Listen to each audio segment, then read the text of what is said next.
Good morning, everyone, and welcome back to Day 5 workshop on web technology. So, first 2 days we looked at basics of HTML, HTML tags, how we use HTML to mark our content, and how browser renders all those HTML content. Next 2 days we spent on CSS, cascading style sheet, and using CSS we actually changed the look and feel of our page, and we can make our page much better than how it looks by default using only HTML. So we have created a resume page. We looked at few transitions, animations, transitions, transform properties, background properties, and we also see media queries on CSS, so we can make our page responsive. And just at the end, we have downloaded very free HTML CSS template, and we edited that template to to see how we can incorporate our content in those free templates, and we can create our own website or web page. And how we edit or how we overwrite the look and feel of that template if we want to make some changes there. Now we are towards the end of this workshop, so now we have 2 more days, last 2 days, and we want to spend these 2 days on JavaScript. That's the third technology we want to cover here, right? So day 5 and day 6, we will be working on JavaScript. Okay. So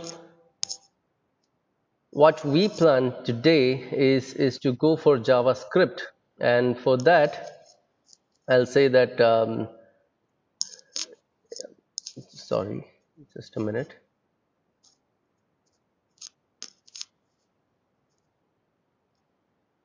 Yeah. So a JavaScript, it's a scripting language. This is not a programming language.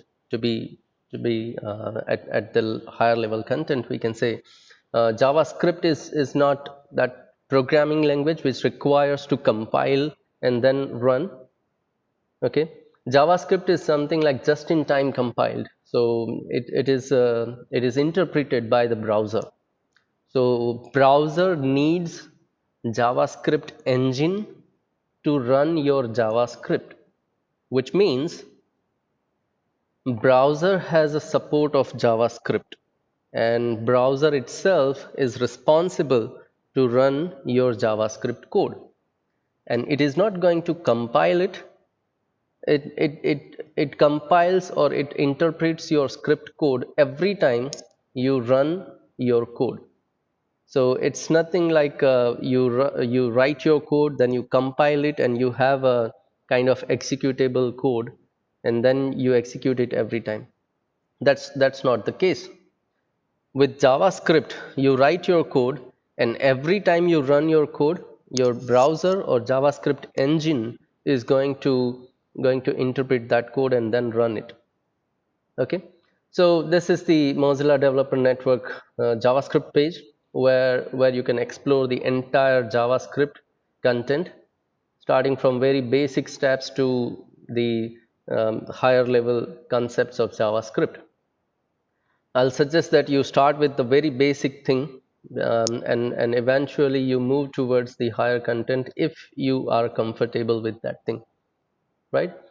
And to suggest you that to start from the very basic thing, you can go for javascript.com website, and this is a very useful and intuitive web page where you can play around, and you can with along with playing you can learn JavaScript.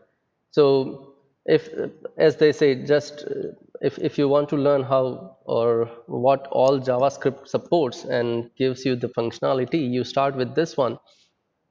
And you can type anything. As they say, you just type your name, let's say MEF semicolon at the end, and then press enter.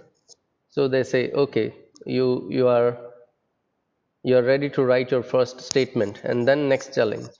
Now when you go forward, they teach you one by one steps. They are going to teach you what are the functions, and then you read this thing and you perform these things. So they say that you write alert, okay, and then semicolon and press enter. So you'll have this kind of alerting message. So that's success. And then they say string function parameters and all those things. So one by one, step by step, this website will teach you JavaScript, and this is much better way of learning JavaScript by our own. No one is there to teach you. This is the website which is going to teach you the JavaScript and so on. So bookmark this thing. Just write down javascript.com URL somewhere. So later on you can go and visit this web page and play with this. Okay. Right now, as I'm here to show you something on JavaScript, and as you know that we have a very limited time to cover some topics, so we will not go with the flow whichever is given here on javascript.com. I leave you with this URL, and you can play along later on wherever you are free. But what we will do is we will directly jump to our page, and we'll see what we can do here. Okay, that's how we are going to work today. Now look, as I told you, JavaScript will be run by your browser. So whatever browser you have, Chrome, Mozilla, Safari, or Opera, any browser, all those browsers does have their own JavaScript engine. So we need not to have any page. We can go to any new tab. Yeah, okay, just a new tab, and go to inspect and go to console. Now this is where you can write your own JavaScript code directly without having any page. Okay, so just like we see the alert message, I can also write that alert um, message here. So alert is kind of a function which takes one parameter as a string, right? And you can give any message here. Hello students. Okay, and when I press enter, it is going to give me that alert, right? We have that alert here. So which means my browser does have JavaScript engine. It is enabled, and when I write JavaScript code in the console and run it, then it is going to run that code for me. Now what is JavaScript? It's a scripting language. It follows the syntaxes of Java, and to learn JavaScript you need not to learn Java actually. JavaScript is as much simple as you learn C. If you know C programming language, then very easily you can adapt JavaScript also. Okay, so just like any programming language, we have variables, we have operators, we have functions, we have conditional statements like if else, we have repetitive statements like for loop, while loop. Everything we have in the JavaScript. So if I just want to have a variable here, one thing is there. JavaScript is not a strictly typed language, which means your variable does need not to have a strictly data type here. You can just define your variable by giving it a name, variable name equals to, and then any value that you want to assign there.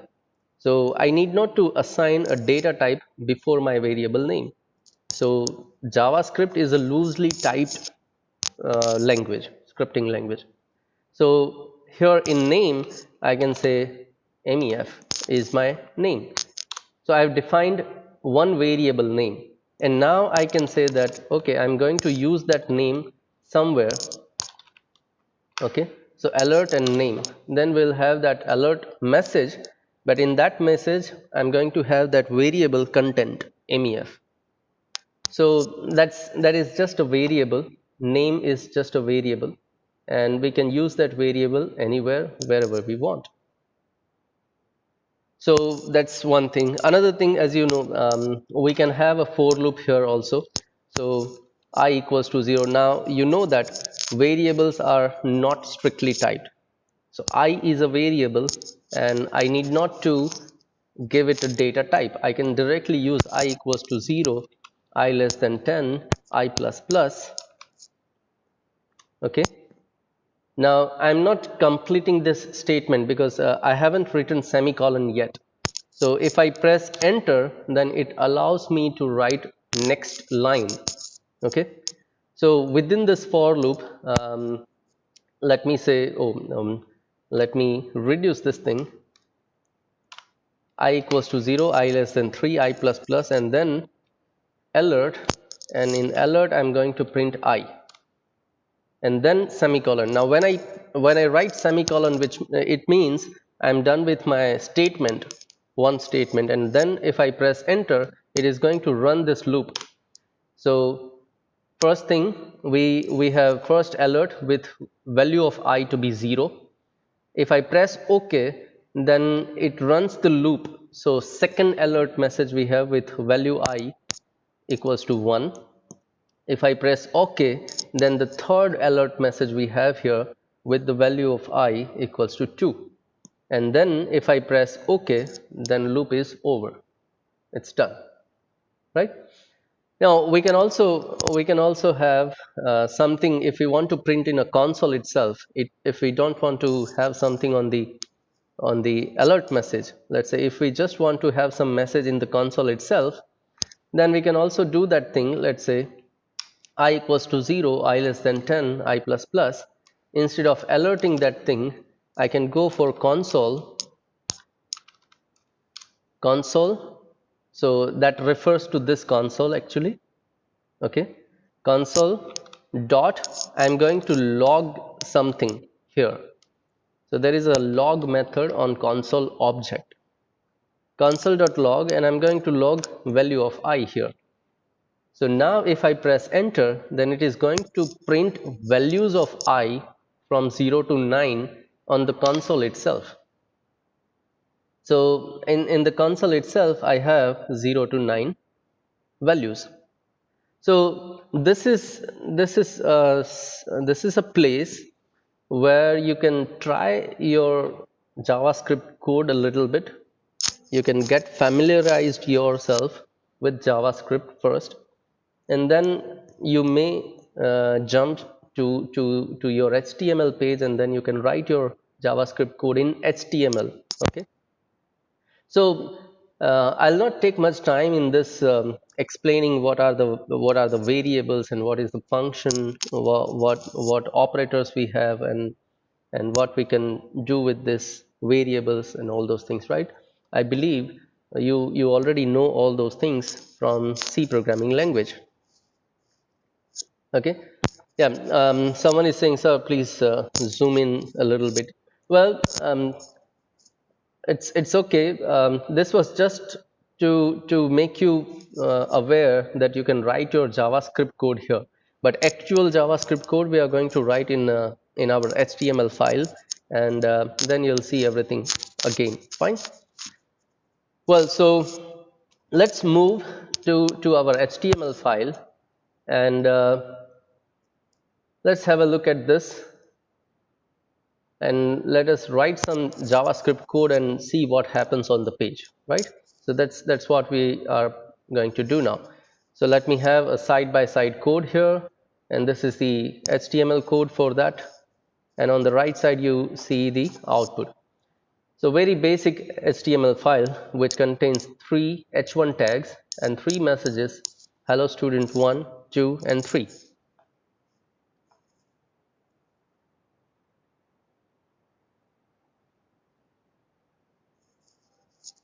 Okay, so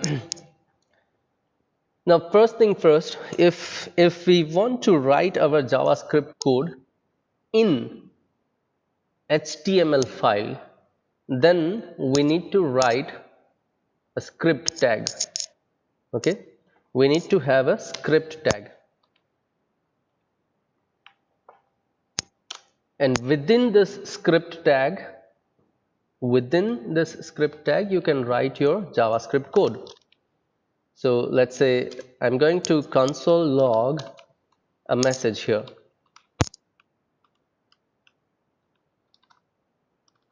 Okay, and let us save this thing. So this is how we can write a script code. Now if you want to be more specific, then in a starting tag of script, you can give it a type text slash JavaScript. Okay, so we are defining that this script is a JavaScript code, and browser knows that thing much better than just assuming this is the JavaScript code. Okay, so this is how we can write our JavaScript code. To be very basic thing, this is a script and a script tag which indicates browser that further lines are the JavaScript code, and you need to run those JavaScript statements. Now console log, which means this message must be there in the console of this page. So if I go and right click my page, inspect and go to console, we'll have that hello message here, because I'm writing that message in the console right now. So we have that console log effect on the console of your page. So this is used when we are working on a project and we want to debug something, because look, HTML, CSS and JavaScript is something which is not being compiled first and then being executed. So we never have compile time errors, right? So it is directly being executed on the browser, and even browser does not give you any kind of error messages. It only displays the page. So if we want to debug something, we want to test whether on every step of my code what is being happening, then we can always log something on the console, and we can test what is happening there. So if we have some variables, let's say name equals to mefgi, okay, then I can always log my variable here, and we'll have that mefgi value on the console. So if we want to debug our code, we want to check what is the value of particular variable at any point of time, then we can log that thing and we can see that thing in the console. Yeah, so one thing, as you can see, we are writing our JavaScript code in this HTML, and we run that HTML file, or we open that HTML file in the browser, and we can see that effect in the console. There is no server needed actually.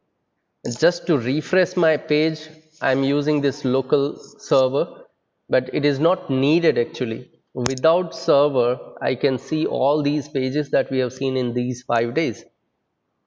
None of the code that we have seen till now requires server. Okay, make it clear. JavaScript, CSS, HTML, none of these technologies requires server to be executed. It is just a markup language or a cascading style sheet. It's a style sheet or a scripting language which can run directly on browser.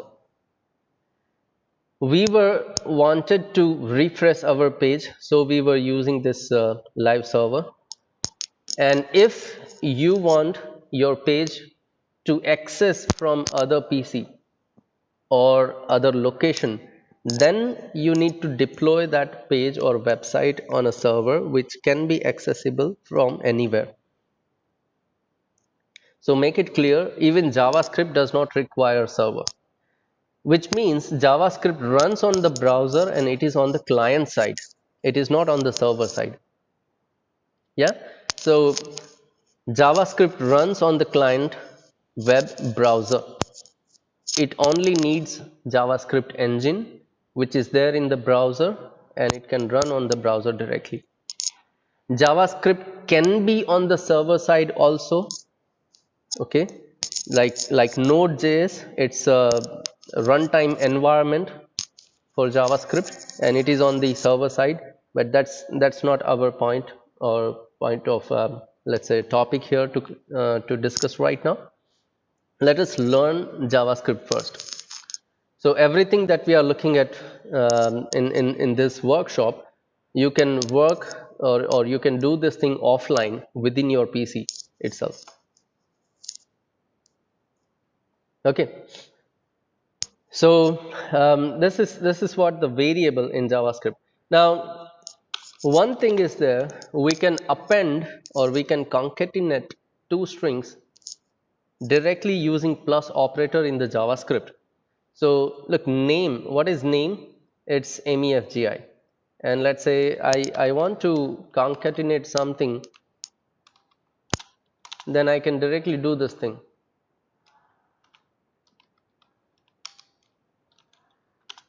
Okay, so this is my first string, then plus sign, and then name is MEFGI. So what this plus operator will do is it JavaScript engine knows that on the left side it has a string, so it is going to concatenate these two strings. So plus operator depends on the operands, what type of operand you provide. If it is string, then it will concatenate. If it is number, then it will simply do the summation. So when I save this code, we'll have the message welcome to MEFGI, right? And now let us say I don't want to log this thing. I actually want to write that message in my page. Okay, so let's say we want to print that message here. Instead of going for console log, we can go to document. Now this document in a JavaScript refers to your entire document which is being loaded on the browser, so your file. So document dot, now dot means I'm going to access some property or a method of this object, and I'm going to use write method of that document object. Okay, so document refers to my file, this entire file. Then in that document object, I'm going to use write method. Write method is going to write this message within this document wherever I'm writing this statement. So if I save this file, you will see the same message here on the page now. Okay, we have the same message here. And if we go right click and see the source code, then you will see that source code is as it is, just like we write this thing. Okay, just like we have a script tag, we have a name variable, we have document.write. Source code is the same, but it is going to write that code on your page. So client can see that message here, user can see the same message here on the browser, right? Another thing that I want you to focus, I have 3 H1 messages, then I have a script, and if I do have one more H1 message, let's say hello students 4, then it goes below this message, which means JavaScript is being executed just like all the elements being rendered on your page. So browser is going to render your code line by line, and wherever it found JavaScript code, it will run that code and then it will go further. So we have students 1, 2, 3 message on the browser. Then we have a script where we are writing something on the document, so we have that message also. And then we have student 4 message. So it is being executed line by line. Then another thing, let's say right now this is just a simple text. Now I can also write HTML tags here. So I'm going to have this welcome to MEFGI message with h2 tag. So I'll start my h2 tag at this place, then I start my message welcome to, then I append this variable, and after that again let us complete our h2 tag. Okay, so I have a string, then a variable, then again a string, and here in this string I'm having this h2, which is the HTML tag. Now JavaScript is just going to write this string on your document, and browser is going to interpret that document, or it is going to render that document.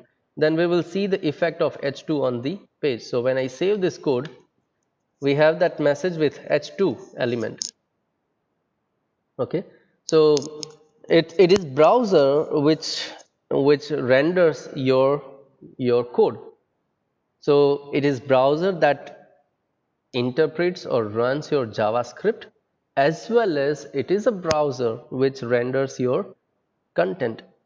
So everything can happen here. In JavaScript you can write anything and browser will display that thing. Okay, so that's how we can have our script.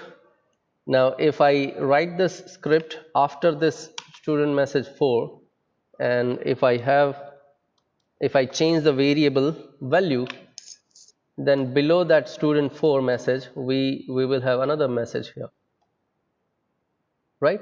So wherever you write your JavaScript, it is going to be executed at that place.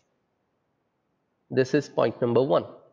Now right now we are only writing a JavaScript as inline script. Now obviously we can have for loop here,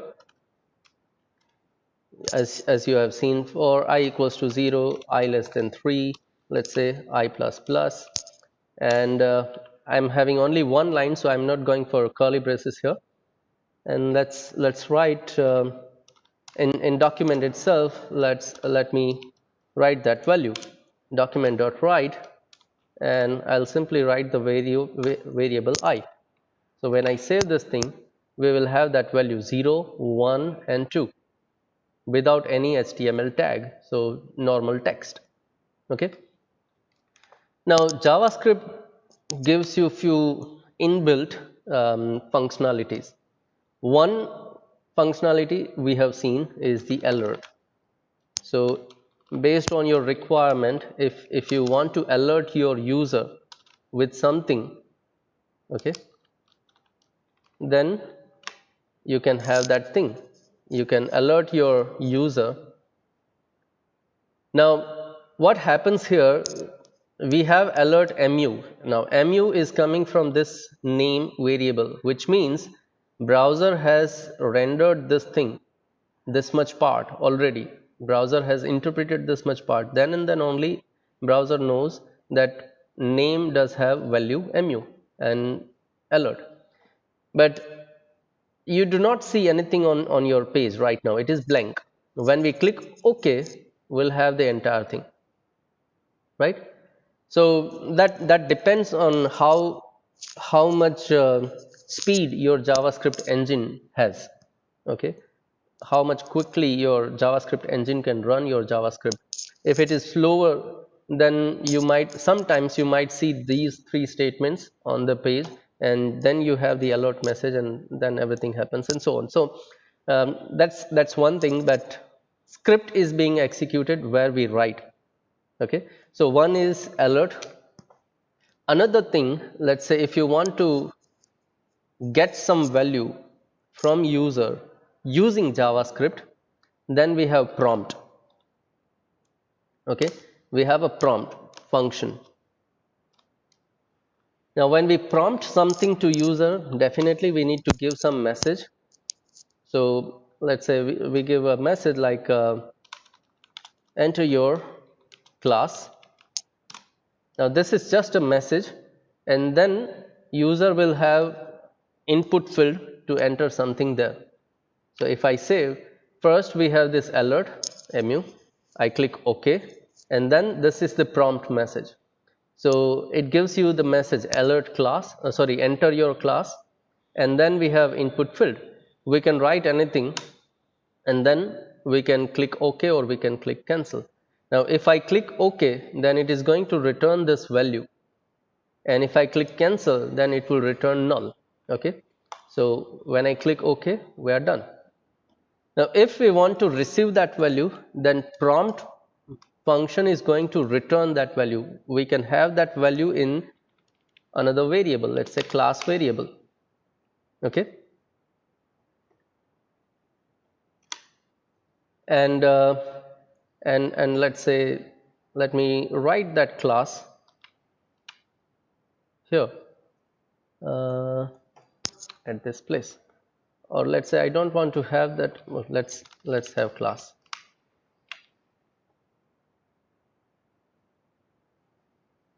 Okay, and I don't know what is the problem. Expected semicolon.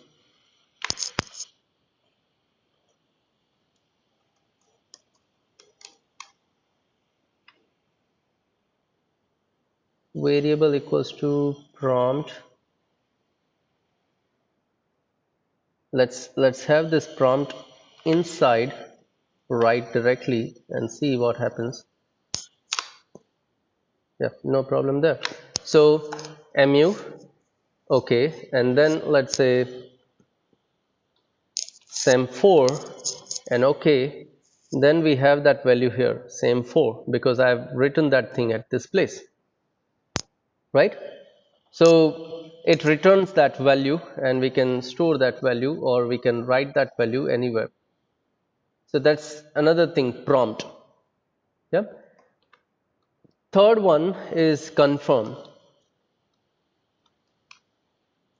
Yeah, before this, considering confirm, let us have a look at the second parameter of prompt here.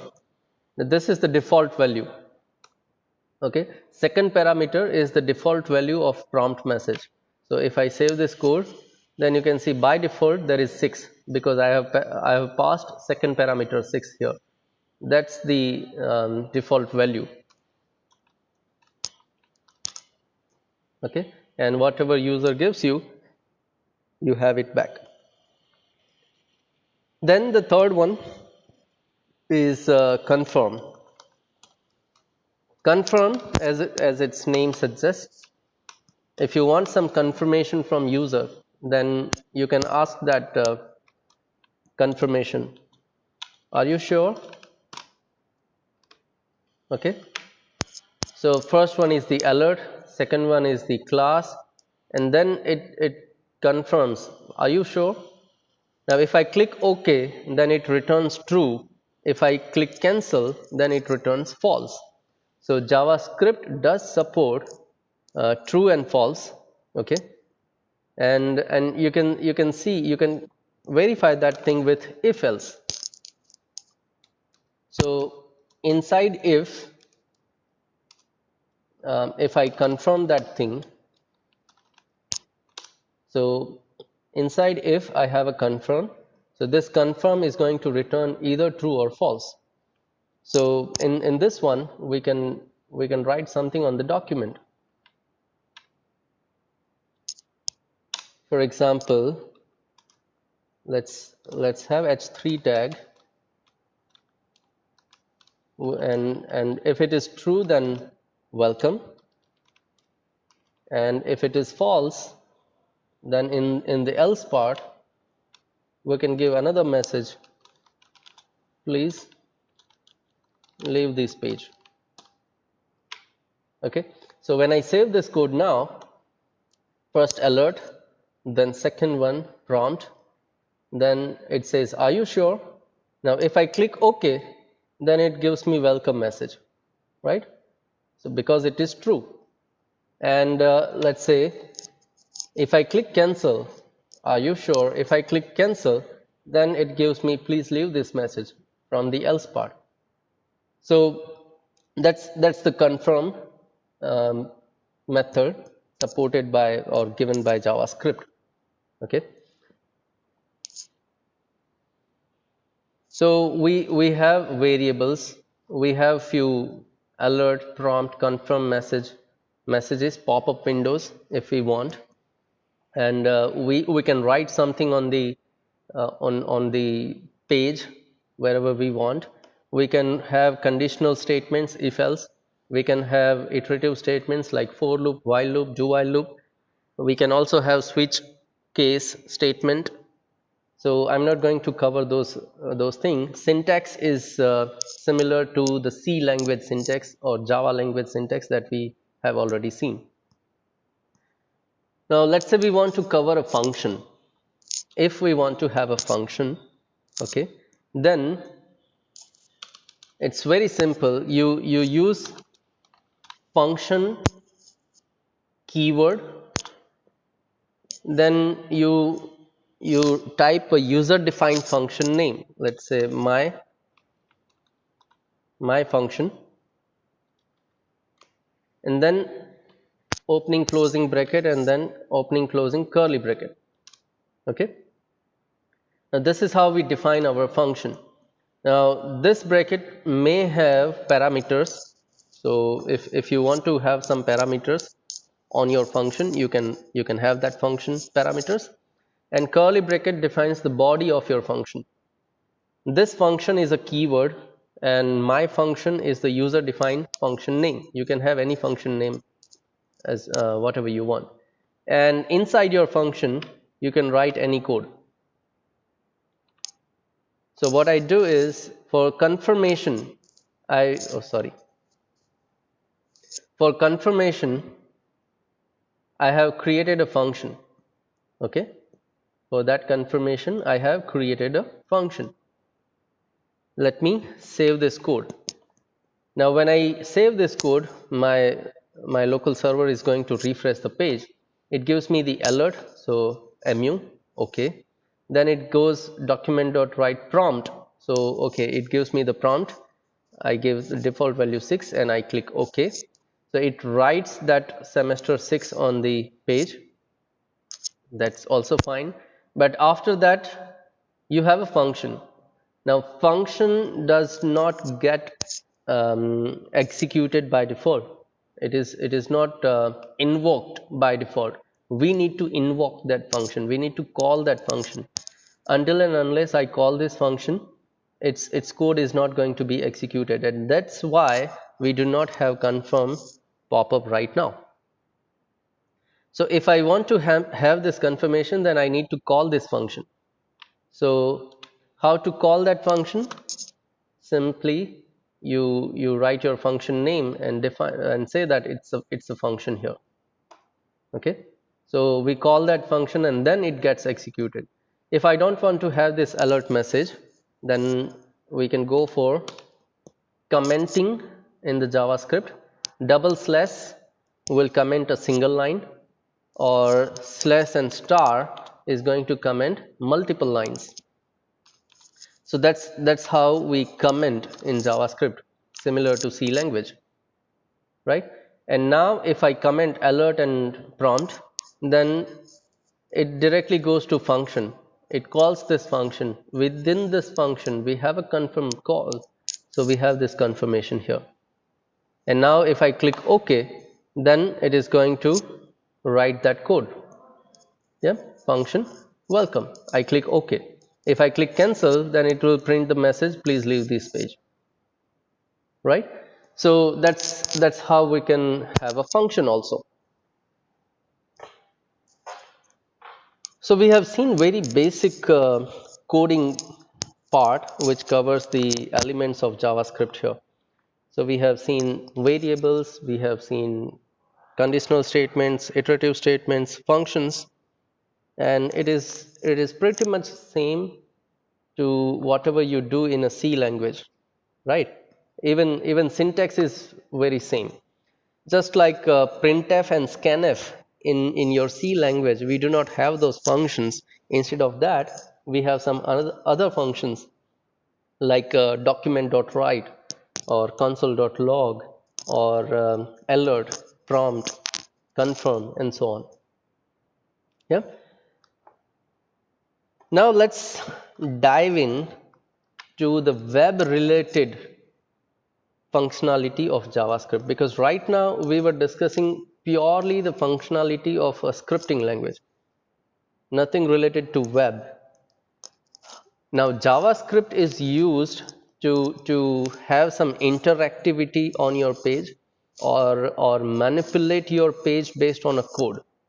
Okay, so let's say using some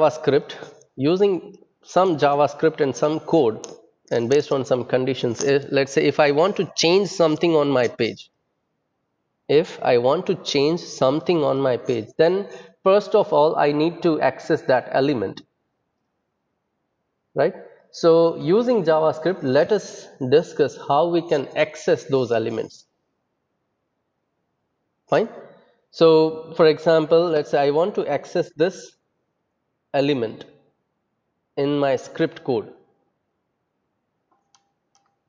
So here I'm going to write that script, JavaScript code. Now on a document object, we have few more properties and methods.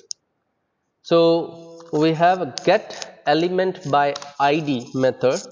This is one of the methods by which you can access your element. Now as it says get element, you can get any of the element within your script code. Okay, and it says by ID, so definitely we require ID to access to get any element here. So let us apply some ID to this element. This is let's say message 3. This is message 3, and we are going to use this ID at this place. If we want to use that ID, we need to have hash sign to indicate this is the ID. Now when I get element by ID, I can receive that thing in a variable. For example, let's say this is one element, okay, ELE. Now once I have that element with me, then I can do whatever I want with that element, okay, with that element.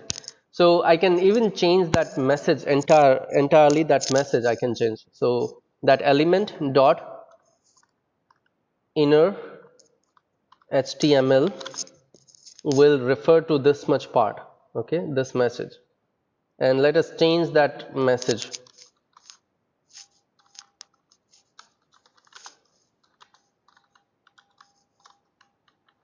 This is new message, and when I save this thing, oh sorry, something, maybe, yeah, inner HTML has been deprecated now. Well, in that case, let's do something else. Let's say I want to change the color of that message. I want to change the color of this message. So we have this element, and if we first want to, let's say, verify whether we have that element or not, we can console log that thing. Oh, inner HTML is null property, so might be we haven't received this thing. Let us console log that thing and see whether we have that element or not first. Oh, we have null, so it's, yeah, and we need not to have this hash sign. we just need to have id, and we console log, so we have this entire element. Okay, now I believe inner HTML will work, and let's do that thing. ele dot inner HTML, and we have a new message, let's say. Yeah, so it works. Now instead of hello student 3, using script we have changed the value of that element. So at the same place, no anywhere else, at the same place we have the new message now. So we change the inner HTML of that content. So that's one way. Another is, let's say we want to change the color. So ele dot, I'm directly going to address the style,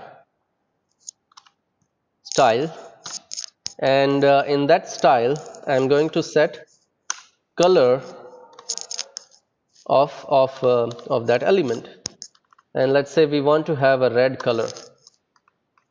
Okay, so now that message is red. Fine. So that's how we can work with any element if we want. Okay, so we can access our element with id. Now id is always going to be unique, and that's why we have a single element, so we can work with that element directly. Now if I want to write this code somewhere else, because if we write everything in the same page, HTML page, and in between your HTML code, then your page will look something like this. Complexity will increase. It will look like clumsy.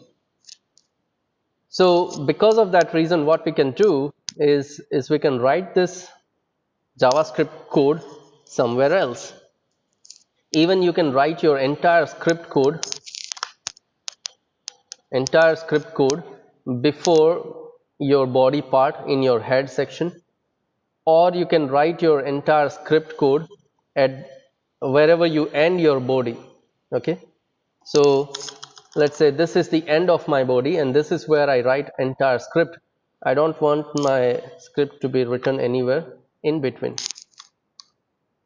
Then this is also possible.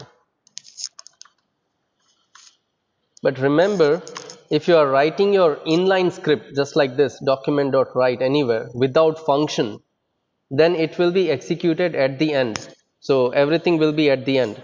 Welcome message, welcome MEFGI, MU, everything will be after student 4 message. Yeah. But generally this is not what we do. What we do is we have some functions, and based on some activity of the user, we call those functions and we execute those functions, right? So that's one thing. Now we have seen one way of accessing elements. Let us see another way of accessing elements. So we have document dot get element. Look, if you want to access only one element, then we have get element by id. Then a few other methods like get elements by class name. Look, this is elements, okay, plural, because you can apply a single class name to multiple elements. So that's why this is get elements by class name. Get elements by name, you can apply same name to multiple elements. Like in a form, if we have a radio button, then for gender male and female, we have a same name. So we can have a same name for more than one elements. That's why this is get elements by name attribute. Then we have get elements by tag name. So h1, h2, h3, p, form, input, section, all these are the tag names, and you can have those elements using tag names, and so on, right?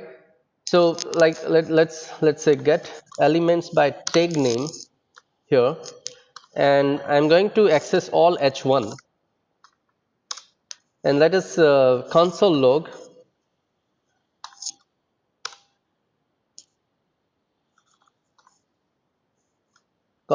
that thing. So um, just variables is h1 ele. This is where I store whatever I receive, and then I console log. So now if you see here, it is HTML collection. It is not a single element, remember. It is a collection of 4 elements. Okay, it is a collection of 4 elements, h1, then third h1 with id message 3, and the fourth h1. If you have some ids applied on elements, then you will have those id elements separated also. Now if you click here on this triangle, it will show you this is a collection, it is an array. With 0 index you have first h1, with index 1 you have second h1, with index 2 you have third h1, and so on. And you can see other properties and messages and everything inside that object, right? So there are number of properties and methods on the object which you can explore at this place, and you can use it anywhere here. So if you see here, if I let's say if I document write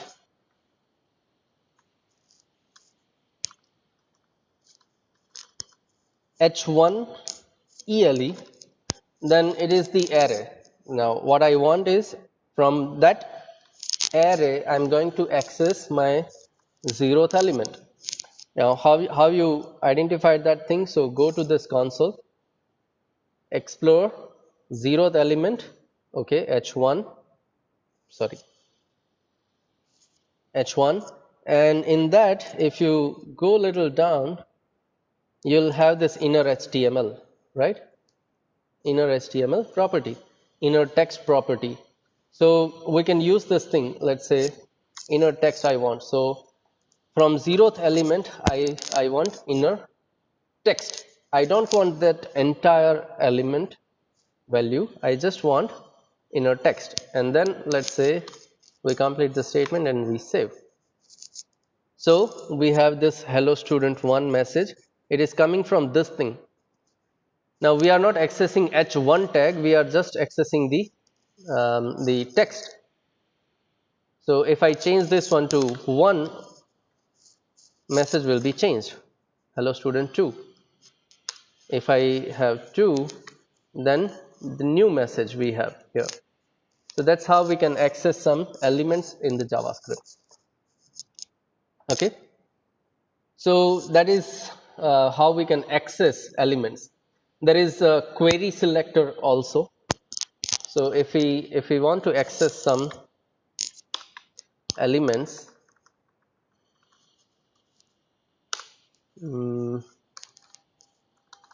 let's say other element, instead of tag name, class name, id name, I just want to have query selector. Okay, I simply use query selector. Now query selector is where you can simply give tag name like h1, or you can give, let's say if you have a class, then you can use dot and then class name.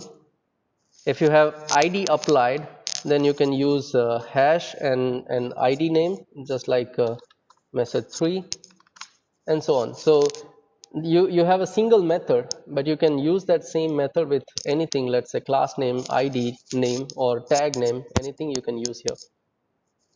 So message 3 will give me hello student 3 element, but we have changed it to new message, so we'll have the new message on the document when I print it here.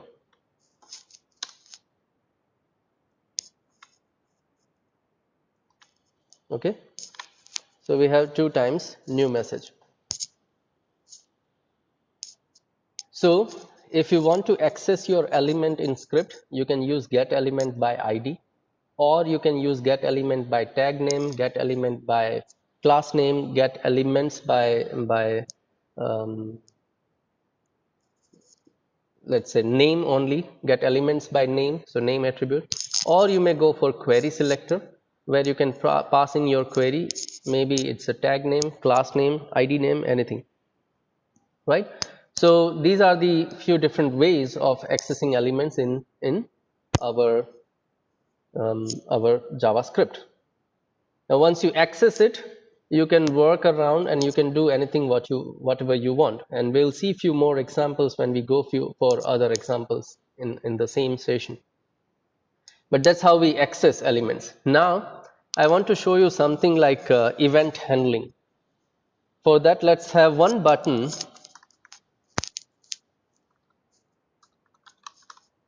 Click me. Okay, so we have one button here. Now right now when I click on that button, nothing is happening there. But when user clicks on that button, it's an event, and we can handle those events using JavaScript. Okay, so mostly JavaScript is used for all those kind of events. Any kind of event, not only the click event. We have number of events available on the JavaScript. Very basic one is to have a look at the click event. So let's have a click event on this button. So one way is to handle that event is on your starting tag, you go for on click something. Okay, on click something. Now this is the inline event handling. You can handle your event inline with the button itself. Now this on click is one attribute that is actually the event, click event of this button, right? And value will be the JavaScript. So I can directly write JavaScript here, alert, and then the message here, hello, and save. Now I don't have this alert message right now because I haven't clicked on this button, and that's why this alert is not being displayed. But when I click on this button, it is going to give me the hello message. And every time when I click on that button, it is going to give me that alert message. So this is how I handle click event, right? So on click is the HTML event, click event, which we handle using some JavaScript code.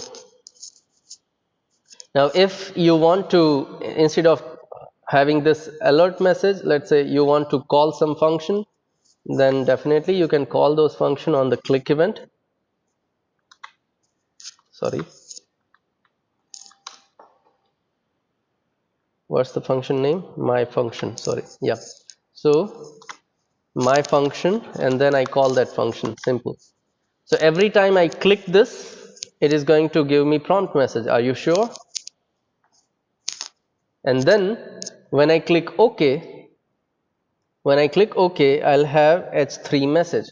But remember, now this is not inline JavaScript execution. It is based on the event, and when I go for event, this document will override everything within my page. Okay, document.write will overwrite everything in my page. If I just want to have this welcome message somewhere in the same page, then what we need to do is we need to access one element just like this one, and then set the inner HTML of that element to have this welcome message. So you can go for that way. And if I click no, let's say, are you sure? No, then it gives me the please leave this page message. But that's one example of handling the click event. Now when you search on net, just Google it, JavaScript events or HTML events, then you'll have a lengthy list of all the events supported. We have a click event, we have a DBL click, so double click event, we have mouse over, mouse out, mouse in, mouse in out events, and all those things. Then you have key press, so key down, key up, key press events related to keyboards. So there are number of events available. Okay, For example, let's say I want to change the color of this message, H1 message, first one. When my mouse goes over this element, I want to make it red. Then I can go for on mouse over, and in that thing, let us change the color of that to red. Now JavaScript does have a support of this object. This refers to the same element, and I'm going to set its color to red. So when my cursor hovers, it becomes red. Let me refresh. So by default it is black, but when my cursor goes over that element, it becomes red. Now when I remove that cursor, it still becomes red because I haven't handled out mouse out event. So if you want it back to red, then you can do it by on mouse out. But instead of going for JavaScript to do this thing, we have a better way to do this with CSS hover pseudo class, and that's preferable. Okay, so this is how we can write JavaScript code. Okay, and that's all about basics of JavaScript. Now, still, if I don't want to have my script here in the same page, what if I want to have a separate page for my JavaScript code? Now, what we can do is we can create a new file. Let's say script.js. Your JavaScript code must have extension .js. So what I do is I create a new file here, and we can have this script code. Look, only script code, not the tag. You can have this entire script code in that file. So I cut this code, go to that file and paste it. Okay.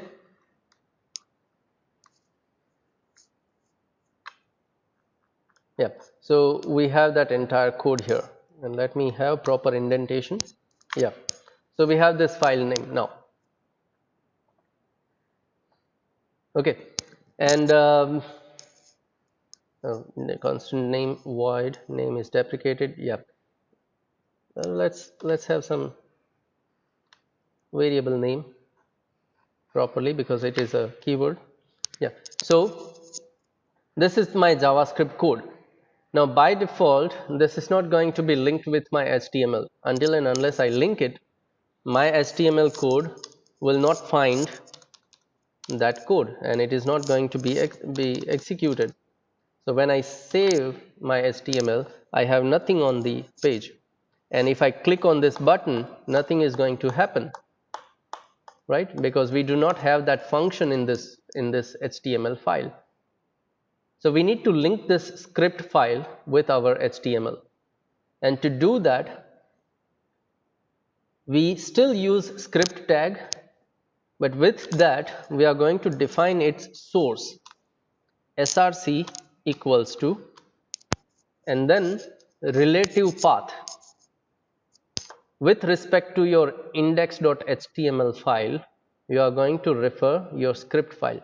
Right now both the files are at the same place, so I'm just going to define my script file, script.js, and that's how we link our JavaScript file in HTML file, and I have those messages back because now it is linked. And if I click on this message, it is also going to prompt me and work everything properly. So with source attribute of a script tag, you can link any script file within your HTML code. Make sure that when you have source attribute, you do not write anything in between starting and ending script. It is not going to be affected because once we define a source tag, source attribute, it is going to refer that file, not the intermediate code here. Okay, so that's one thing. You can write your JavaScript code externally and you can link that JavaScript code to your HTML code using script tag and source attribute. Okay, so that's all about basics of JavaScript. What JavaScript is, how it is being executed, where we can write that code, how we can access some elements from the page, and if we want to make some changes in those elements, how we can do those changes. For those changes, we will see few more examples, but this is a very basic JavaScript access. Okay.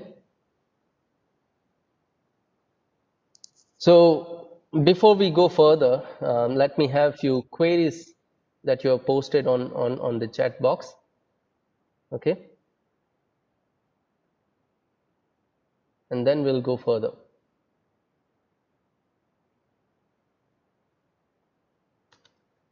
Okay, so multiple students have pasted their queries.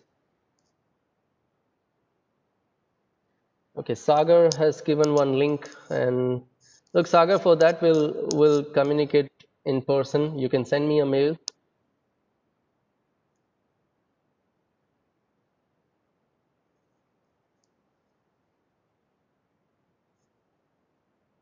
JavaScript is used in backend, right, sir? IOB is asking. Look, JavaScript, you can use your JavaScript at front end as well as back end. Pure JavaScript, vanilla JavaScript runs on a browser. Actually, it runs in a JavaScript engine.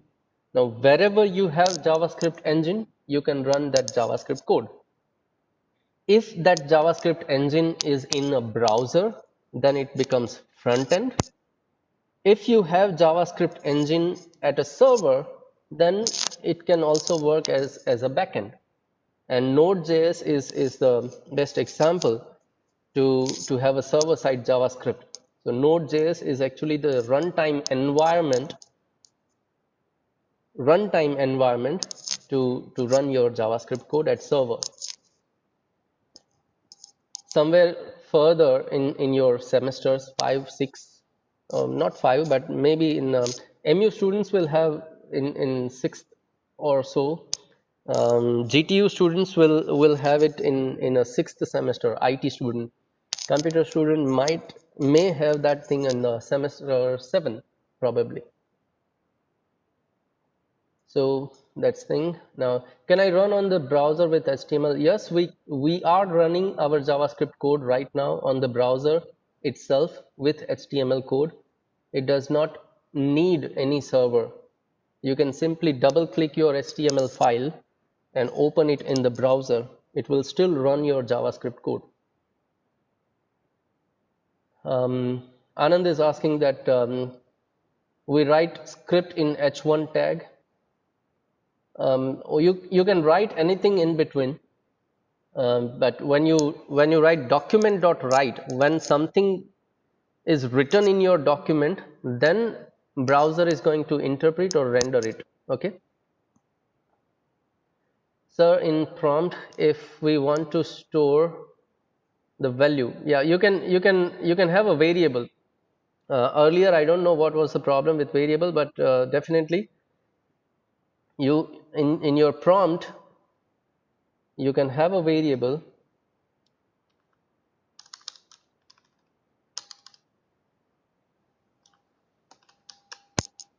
Let me have this prompt and let me have a variable, let's say class. Maybe class is the keyword, so let's have some another variable name. Only class is a keyword, so I'm going to define some different name to my variable, and then I have a prompt, and here let's say I go for class name. Okay, and now if I save this thing, then it is going to give me the prompt message. This is let's say semester 4, and then I click OK. Yeah, so we have that semester 4 here, right? So definitely you can store the value whichever user has given to you in a variable, and then you can work with that variable whatever you want to do there. Earlier I have written a class only, and class is a keyword, inbuilt keyword, so I cannot use class as a variable name. We need to go for some different name there.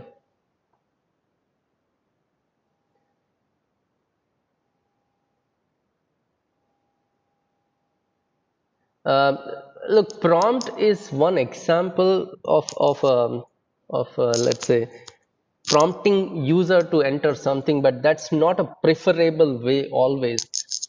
User can disable JavaScript, and if user disables JavaScript, then none of these code will run properly. So if you want to actually take some value from user, then you create a form, HTML form, ask user to fill that form and submit it. Okay. So prompting a user to give some input like password or some name or something is not preferable actually.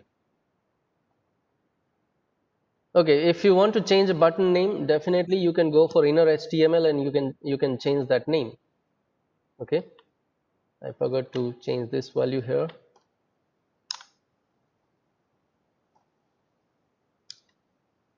So you can on click you access that button and button.inner.html and you change that value.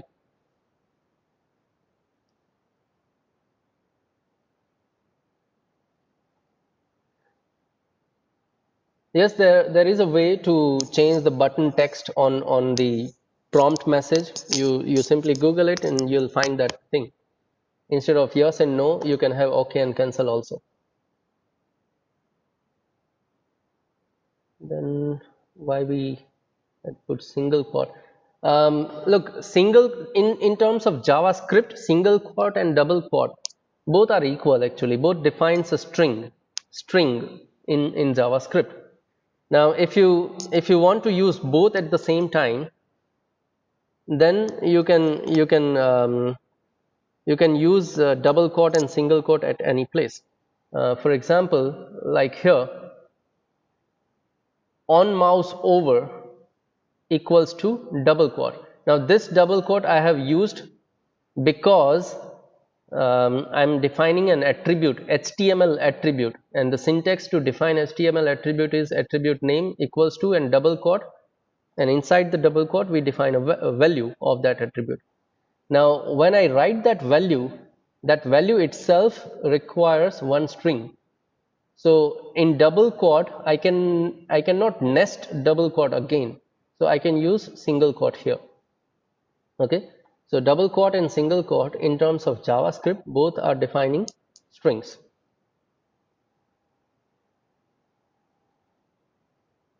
Then Arman is asking if I want to link any other page by using href tag is applicable in JavaScript or not.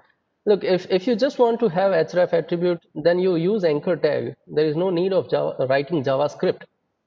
But based on JavaScript, if you want to redirect your user to some other page, then you can use location object of JavaScript. Okay, window.location you can work out.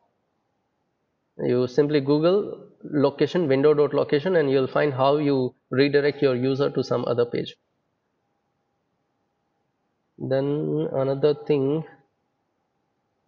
in JavaScript, well, you cannot write exactly CSS code there, but in JavaScript you can write anything whatever you want using style property of any object, any element. You can change pretty much all the styles you want.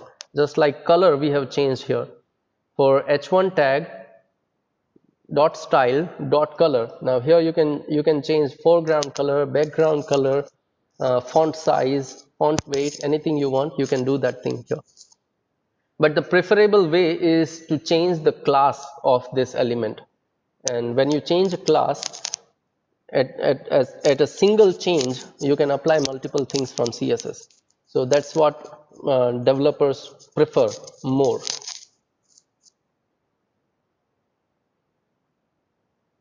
So then Riddhi is asking what code is written for the website we use regularly and remember our choices, like our name, override the default value. Look, generally when you say remember me on the login page, okay, it actually creates a cookie on your browser. Now, cookie is pretty much a separate topic to be considered, not right now. But to simply give you an idea, cookie is nothing but a text file which will be stored at the user's PC with browser. Another thing is sometimes form values are stored in the browser itself. So you double click on the form element, form field, and you have suggestions for your values. So that's the default functionality of browser. If you clear your browser cache, then everything will be wiped out and no suggestions will be given there. So all those functionalities are browser dependent.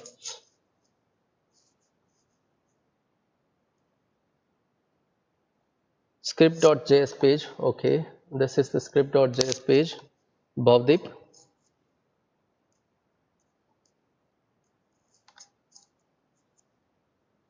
Set JS environment in my PC to offline work. Look, Ravi, your offline, you need not to have internet connection to write or to run JavaScript code. As I said, JavaScript code will run in a browser itself, and you have your browser. So it's not needed that you require internet connection to run JavaScript code. Okay.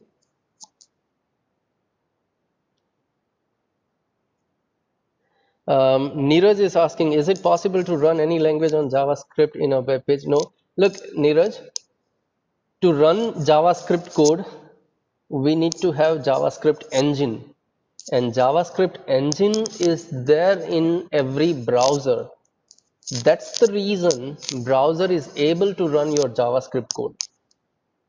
Okay, you cannot run any programming language code on the browser. Okay, you can run some scripts on the browser if that browser does support those scripts, just like JavaScript. Okay, Sagar is asking, can we also use JavaScript in place of CSS? Well, you can do that thing, but it's not easy. And look, to make change in one property, you need to have one statement of JavaScript. So if you want to change 5 or 6 properties of any element, you need to have those 5 or 6 statements, or you need to make a chain of those properties in JavaScript. Instead of that, if you just want to change look and feel, then CSS is much better option than the JavaScript. JavaScript is used for interactivity, whereas CSS is used for UI, user interface, look and feel. Everything has their own domain, preference, and on plus point and minus points, right?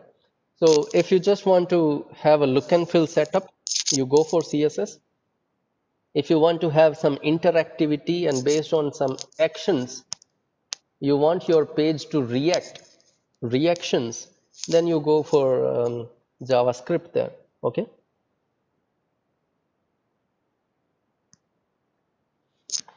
Well, so let's go further and let us quickly have few more examples of JavaScript now. So what we'll do today, next thing is I do have few ready-made code, and I'm just going to show you those code here. Okay. So first thing, let us see some event handling part. We have seen button click event, and we were having one button, and on click we have called one function, and in that function we can do pretty much everything that we want. Okay, so what I'm doing right now is we have one button inline. So it explains how we can handle inline event, on click attribute and a function call. That's how we say this is inline event handling. Now in this function, what I do is I randomly generate RGB color random. So random is supported or is a global function in JavaScript which generates one number. Okay, so I generate randomly one number and I prepare a string RGB, then first number, comma, second number, comma, third number. So that's how I generate random RGB color. And then what I do is I set an entire document I access. In that I access my body and I change the style background color to my entire body and set that random color that I have generated here. So what happens is it is going to change the background color of my entire page. Okay, so let us see that thing. That thing is where in events index.html. Okay, so day 5 we have events and index.html. So we have number of buttons here: inline, property, listener, remove listener. All these are the buttons. We have those buttons. Now on inline, when I click, I'm going to call this function, and that function is going to change the background color of my body. So when I click on this button, it will change the background color of the entire page. And every time I click, it is going to generate a random color and it will set that color. Right? So this is one example, inline event handling. Now, for you guys being a semester 4 student,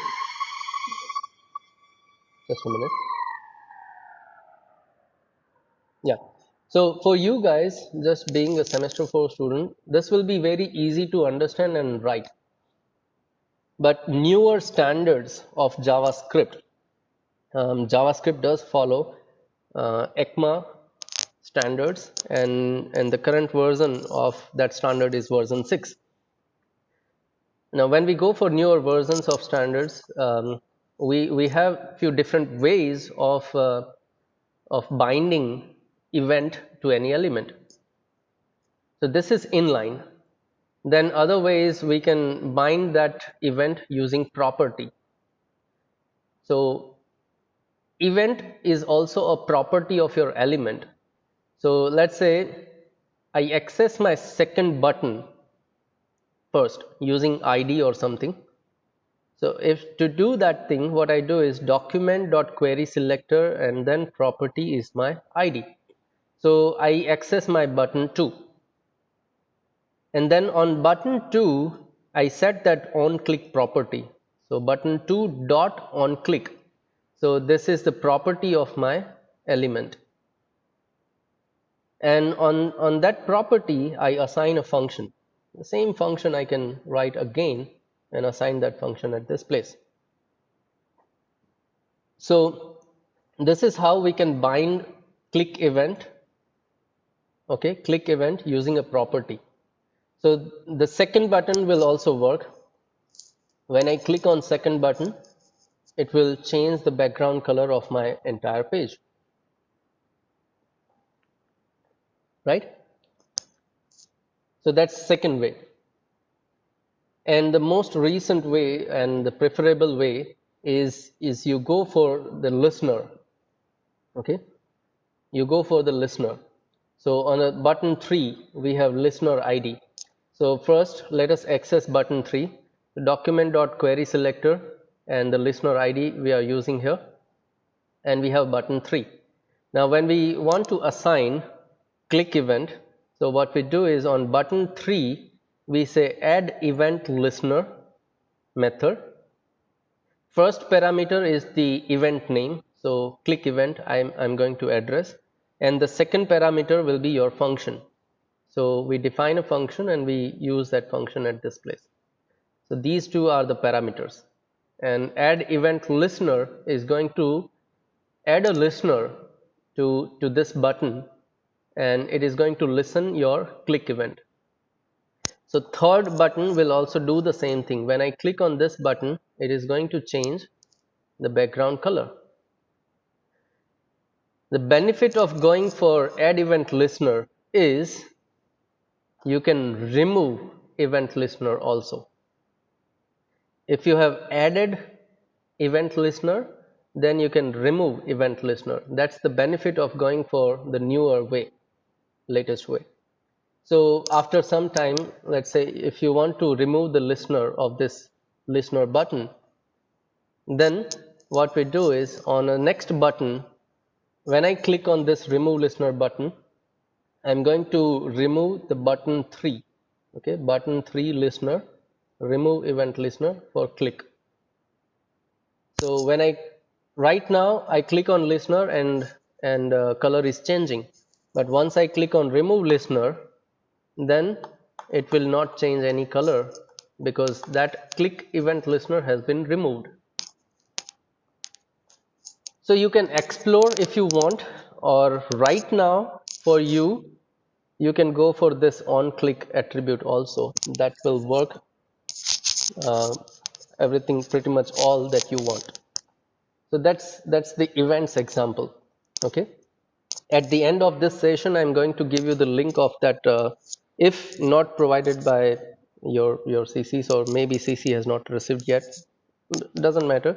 At the end of this session I'm going to give you the YouTube link as well as folder link. Fine. So that's the example of events. Next, if we know how we can handle event, then clearly we can create a calculator in JavaScript. So let's say I have created one calculator, and let us see that thing here. So I have one calculator here. Now to change the look and feel of that calculator, I have written CSS, but right now if you look at the HTML code, to have a proper structure I have table.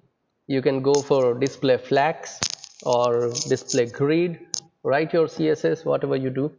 To make it simple, right now I have used table, and I have buttons. Okay,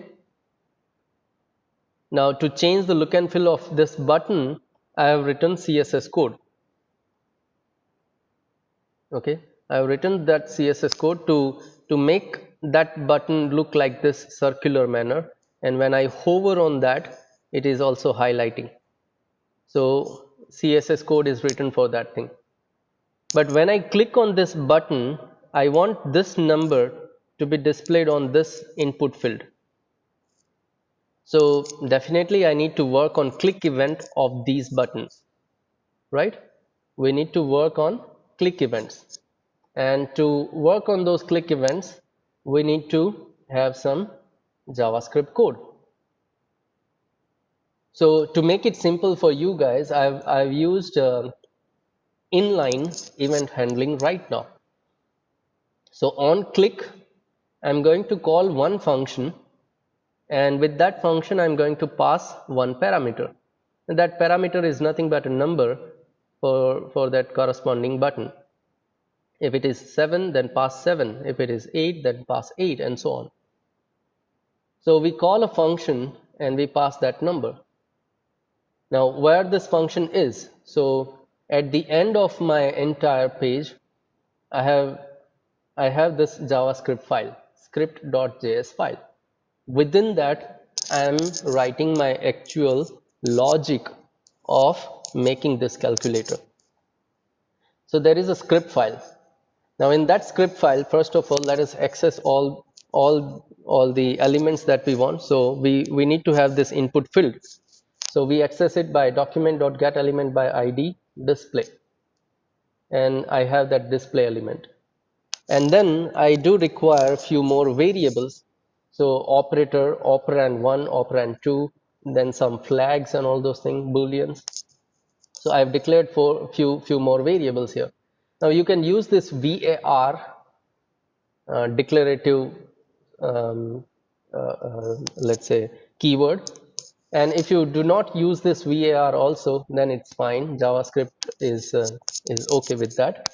And with a newer version, if you want to have those variables local to your file or to your function only, then you can also define literal let. Well, we have these variables here, so we can use these variables. Now these variables are globally declared, so I can access all these variables anywhere within my file. Now this is what the function we have, enter number, and we receive one parameter at this place. And this is the logic of doing that thing. Now what we want is, when I click on this button, I want to append that number with whatever number I have in my display, right? So what I'm going to do is, first of all, I'm going to have that number. So we have that num. Now right now, if there is nothing in the display, so I have one flag, start new number. If it is true, then I'm starting new number. So if it is true, then without appending anything, I'm going to set that number as a value of display. So for the first time when I press 5, it is going to set it as a value of input field. And if start new num is false, then I'm going to append my number. So whatever display value we have plus equals to new number. So now every 5 will be appended there. So that's how I handle the click event of these numbers. Okay, these numbers. Alongside, I want that this number must be remembered as my operand also. So I have another code written. So whatever display value we have, I'm going to parse it as a float number and set it to either operand 2 or operand 1 depending on the flag. So I set those operands, and this enter num function is being called whenever I click on any of these numbers, or if I click on this dot. Okay, so that's the function.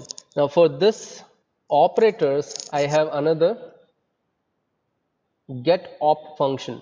So if you go to HTML, and if you see this operator button minus, then on click event I am calling get op function. For plus, I am calling get op function, and with that function I pass this operator. So here in get op function we have that operator available, so we set, or we store that operator somewhere, and then we do the rest of the thing. Now I'm not going to explain the entire logic.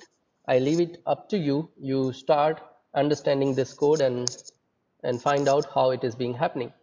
Now whatever operator you have remembered, on that operator, when I call get answer, I have a switch case. So if that operator was plus, then I'm going to add my number. If it is minus, then I'm going to subtract my number, and so on. And then whatever answer I have, that answer I'm going to print in the same display again, right? And there are few buttons for CE and C, clear existing and clear all. So for that I have another functions, and click event has been set, right? So this is the calculator which you can create. So it also works properly. 2 plus 5 gives me 7, right? Clear all. And let's say 5 minus 3 gives me 2. Everything works. Now look, 2 plus 2, 4. And now if I click on equals to sign, it makes it 6, 8, 10, 12, 14, 16, because every time second operand is being added here. That will work, okay? And all operators will work with dot sign also.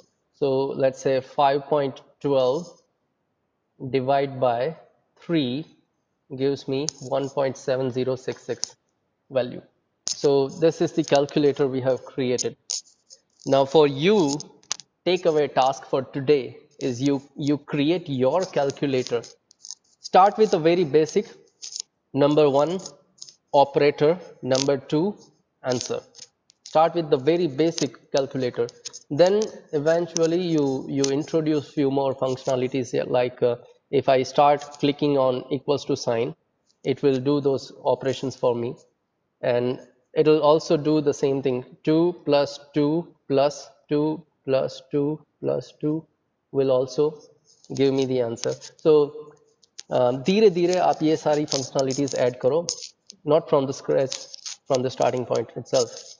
सबसे पहले आप try करोगे एक basic calculator बनाने की, and then you have a look at this logic. I'm not saying that this logic is perfect. Still, if you dig in, you may find few flaws in this code, maybe, but it's it's it's um, it's one point to start. Okay, so that's the calculator. um, then let's see this example also.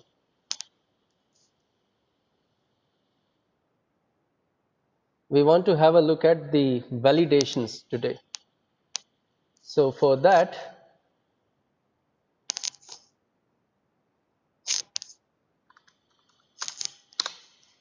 this is what the page, just a minute, yeah, and okay, and CSS, yeah, this is the CSS of calculator. Let me close this.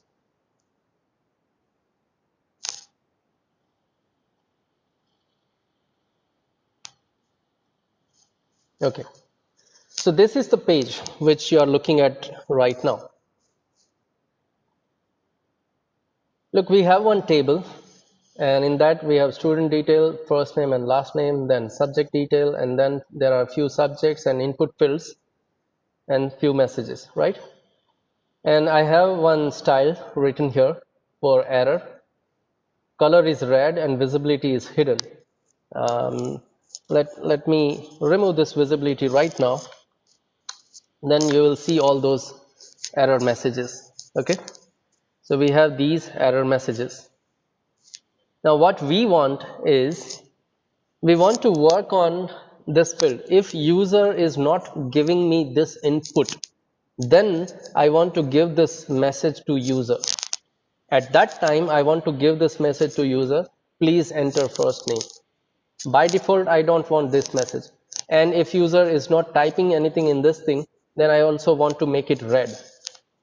Okay, so this is based on event, how it can be achieved. So by default, this error message is hidden. So when I save this code, I don't have that error message. Okay, but when I go and type something, then fine. But if I do not type anything and if I move further, then it gives me this error message. Please enter first name, and this input field becomes red. Please enter last name, and this input field becomes red. Now when that happens, when I focus on this element and without giving any input, I go to other input. So this is what happens. Now that is actually the event. When I focus on that element, it is focus event. And when I go outside, or when I lost focus of that element, it is actually the blur event. So what we want to do here is, we want to handle blur event. Okay, on my input field, input type text, ID and whatever, I'm going to handle blur event. On blur, I'm going to call a function. Now what this function will do, it will validate my input. So whatever input I want to validate, I'm going to pass this as a parameter. So this refers to my element, this element. Okay, so once I have that element, what I'll do is I'll access the value, and I check whether it has some value or not. If it has some value, then it's fine. If it does not have any value, then we will display this message. So right now, if I go and type something here and go back, then error message has been removed, right? Then error message has been removed. And if I go this place and I do not give any input, then again it gives me the error. So this is actually the client side validation of input values. How do we do that? So depends on blur आप कर सकते हो, या तो फिर आपके पास last में एक बटन है, वो बटन के क्लिक इवेंट से भी आप वैलिडेशन कर सकते हो. Now what I am doing right now is I'm using both. I'm using on blur event as well as I'm using click event of button. So on blur, I'm calling a function validate field. So let's go to validation and see validate field function. From this HTML, we pass the entire element using this. So we receive that element here in FLD field. And then what I'll do is I'll check the value of that field. If that value is empty, okay, if that value is empty, then first of all we will have the error message and we set its visibility to visible. तो मुझे ये error message मिल जाएगा. This error message is being displayed. And also I'm going to make this field background color red. So whatever field I have, dot style dot background red. So it will set the background color to red. Now if your value is empty, then you do this thing. Otherwise what you do is you remove your error message. So set its visibility to hidden and set your field background to white, back to white. Okay, so when I type something here, I have some value, then error message will be removed and background will be back to white. So this is the function which handles my input validation, a function that handles the input validation. Now how do we access this error? Because we have number of errors for all our fields. I don't have single error, we have different error. So for first name I have ERRF name. For last name we have ERRL name. Now deliberately I'm using this ID ERR prefix and then F name, L name, which is the ID of my element, so that I can access this particular error, corresponding error of the field easily in this validation. So I prefix this ARR and then I append it with the field ID. So if it is first name, then ERR first name, F name. If it is L name, then ERR L name. So very easily it can access the particular error element. So wherever I do not have value, okay, it is going to give me those errors. All other things are going to be proper, no error message is there. Fine. So that's the field validation. Now what if I do not focus anywhere? So let me reload. Now I'm not focusing on any of the elements. If I'm not focusing there, then blur event will not take place. So if I click on this button, then also I have all these messages at the same time. So for that we have click event on the button, and what we have is create result method. In that thing, first of all, I'm going to have all my input fields. So I have F name, I have L name, I have WTP, CG. These are the input elements for corresponding subjects. So I access those elements first and set my field variables, and then I call validate field function from this if condition. So here I require either true or false. So validate field function I am calling, and from that function I am returning either true or false. So based on this Boolean value, I can work around. If everything is true, then I call display result method. Otherwise, it gives me these errors. Now, what is there in the display result method? So if I give proper name here,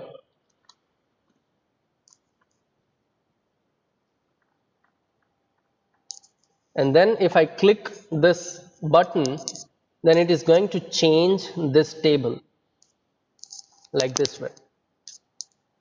Table is same, but it has changed the values of the inner HTML part of this entire table, right? So what is there in the display result method? In this display result, I have another file, result.js file, which will calculate my result, and both these JS files are there in the HTML part. We need to link both the files here using script tag.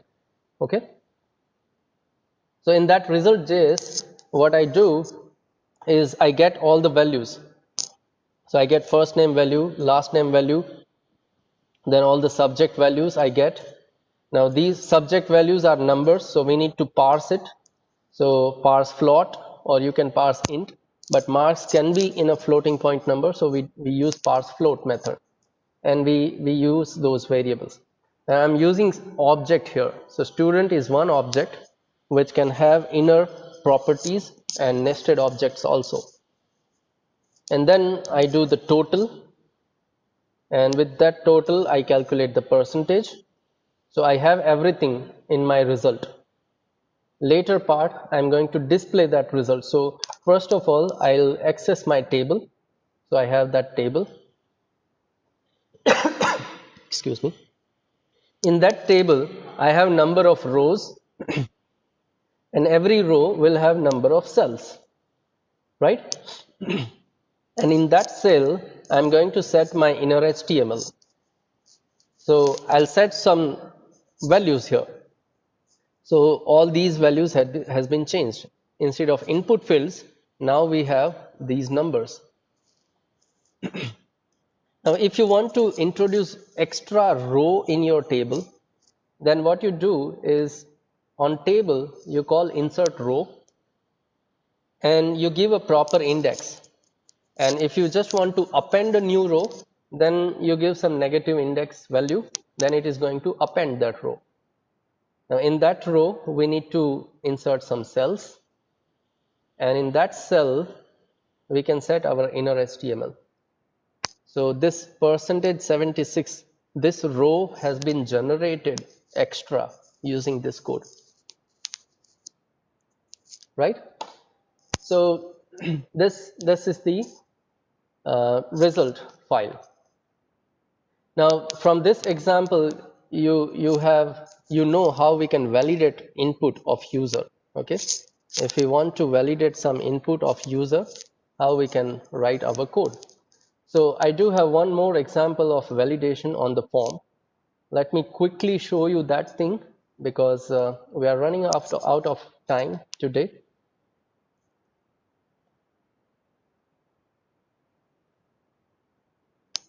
So we have this HTML form, and in that form I have multiple elements. So I have a first name, I have last name, then I have email address, I have phone number field, and gender, all those things we have. And on blur we are calling a method, and in that method we are validating it, right? I do have a submit button also, and even on the form on submit event I'm actually validating my entire form. So on submit is one more event. Okay, sorry. And all these methods, all these functions we need to write in validation code. Validate fname, validate lname, and whatever you want to do that. So for that, let me show you that form. This is the form, and using CSS we have changed the look and feel of that form. There is an error message. If I do not type anything, then I'm going to have that error message, right? And if I type something here, then that message will be removed. But I also validate the format of email address here, right? Then it gives me another message, please enter valid email. Still it is not a valid, but when I give proper @gmail dot let's say com, then error message will be removed, and so on. So this kind of validations you can perform using JavaScript, and this is the code, the same code that we have seen in earlier page. I wanted to go for regular expression also to validate our email part, but we do not have much time today. So what we'll do is we will cover this regular expression tomorrow. So our plan for tomorrow is to go for regular expression understanding, and then we will go for ready-made plugins available, JavaScript plugins, which you can directly use in your page. There are a number of validation plugins. There are a number of image gallery plugins. There are a number of JavaScripts available to make your page look like presentation. So some of those plugins I'm going to show you how you can use tomorrow. That will be the end of our workshop also, right? So that's it for today. As I promised, let me give you the link of YouTube, link of Google, and also the link of your attendance now. So I'm posting the link of Google form for your attendance. Go for it and fill this form once we end our session. Remember, just go and click on this link, open that form right now, keep it open. We will be closing this form at 11:15 or 11:30. Okay. Now, before we end our session, let me have a look at few queries if we have here.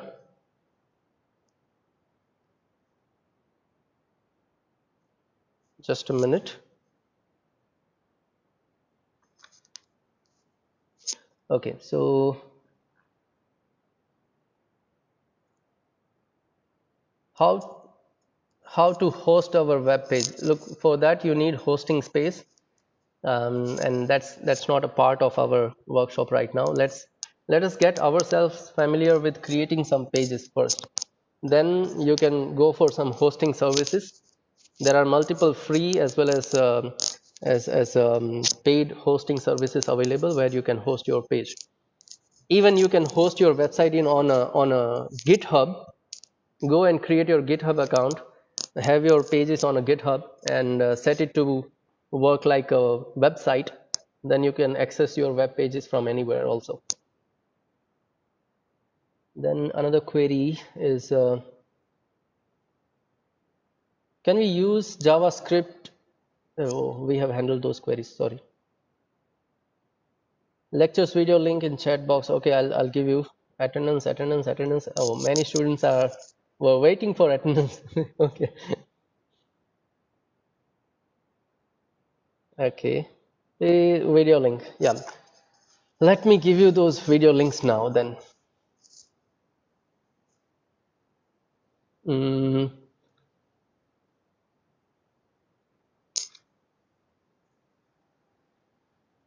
It's on, yeah, it's on YouTube. So you go to YouTube and simply search BTCE2 live MEFGI channel. Okay, BTCE2 live MEFGI, this is the channel, and you go to playlist, and this is the web technology workshop. Okay, this is the playlist where you'll find all the videos. So this is the link. Let me post it on the chat box, so you'll have this thing.